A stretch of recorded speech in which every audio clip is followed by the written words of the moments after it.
Engagement with social media and our cell phones releases a chemical called dopamine. That's why when you get a text, it feels good, right? So, we've all had it where you're feeling a little bit down or feeling a bit lonely, and so you send out 10 texts to 10 friends, hi, hi, hi, hi, hi, because it feels good when you get a response, right? Right?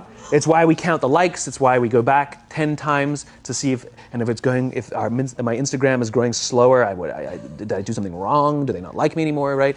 The trauma for young kids to be unfriended, right? Because we know when you get a hit of dopamine, which feels good. It's why we like it. It's why we keep going back to it. Dopamine is the exact same chemical that makes us feel good when we smoke, when we drink, and when we gamble. In other words, it's highly, highly addictive. Right? We have age restrictions on smoking, gambling, and alcohol, and we have no age restrictions on social media and cell phones, which is the equivalent of opening up the liquor cabinet and saying to our teenagers, hey, by the way, this adolescence thing, if it gets you down. But that's basically what's happening. That's basically what's happening, right? That's basically what happened. You have an entire generation that has access to an addictive, numbing chemical called dopamine through social media and cell phones as they're going through the high stress of adolescence. Why is this important? Almost every alcoholic discovered alcohol when they were teenagers. When we're very, very young, the only approval we need is the approval of our parents. And as we go through adolescence, we make this transition where we now need the approval of our peers. Very frustrating for our parents, very important for us. It allows us to acculturate outside of our immediate families into the broader tribe. Right? It's a highly, highly stressful and anxious period of our lives, and we're supposed to learn to rely on our friends. Some people, quite by accident, discover alcohol and numbing effects of dopamine to help them cope with the stresses and anxieties of adolescence. Unfortunately, that becomes hardwired in their brains, and for the rest of their lives, when they suffer significant stress, they will not turn to a person, they will turn to the bottle. Social stress, financial stress, career stress, that's pretty much the primary reasons why an alcoholic drinks. Right?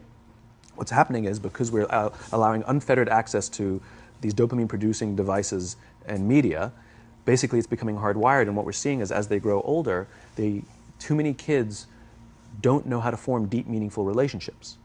Their words, not mine. They will admit that many of their friendships are superficial.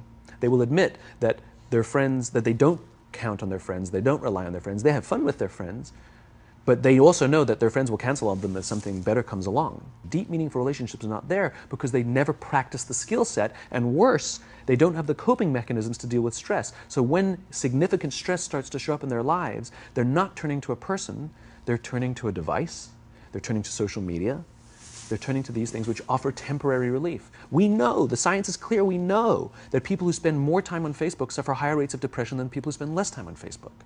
Right? These things balanced. Alcohol is not bad. Too much alcohol is bad. Gambling is fun. Too much gambling is dangerous. Right? There's nothing wrong with social media and cell phones. It's the imbalance. Right? If you're sitting at dinner with your friends and you're texting somebody who's not there, that's a problem. That's an addiction. If you're sitting in a meeting with people you're supposed to be listening to and speaking, and you put your phone on the table, face up or face down, I don't care, that sends a subconscious message to the room that you're just not that important to me right now, right?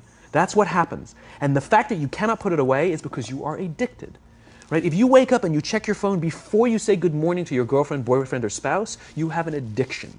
And like all addiction, in time, it'll destroy relationships, it'll cost time, and it'll cost money, and it'll make your life worse.